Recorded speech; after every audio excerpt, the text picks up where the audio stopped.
Hello বন্ধুরা, কেমন আছো তোমরা? নিশ্চয়ই খুব ভালো আছো। কুন্তলাস ডেইলি বুকে জানাই তোমাদের স্বাগত। চলে এসেছি আজকে আরও একটা রেসিপি নিয়ে। আজকের রেসিপিটা একটু অন্যরকম, ডাসা আমের আচার। তোমরা বুঝতেই পারছো, চলো দেখে নিয়ে যাক রেসিপিটা। প্রথমে প্লেন জলে নুন হলুদ দিয়ে ডাসা আমগুলোকে কেটে ধুয়ে সেদ্ধ করতে বসিয়ে দিয়েছি।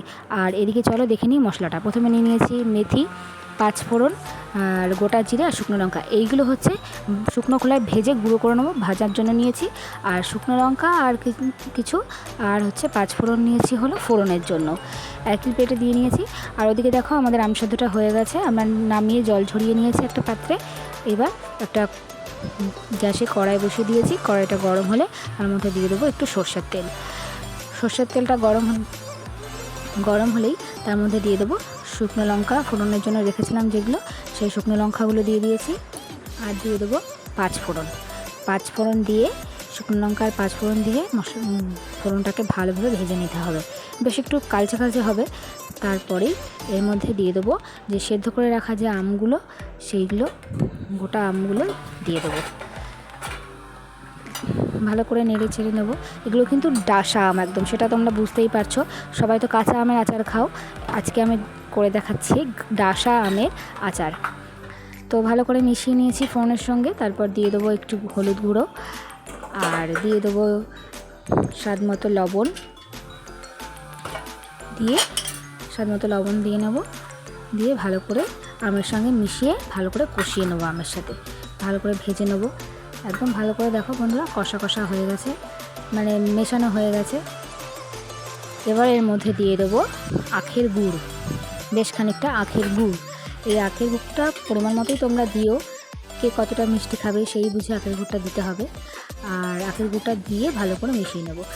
দেখো আখের গুড়টা গলে একটু পাতলা পাতলা হয়ে গেছে। তো এবার এই পাতলা ভাবটাকে ভালো করে জ্বালিয়ে আর কি শুকনো শুকনো করে নিতে হবে আচারের মতো।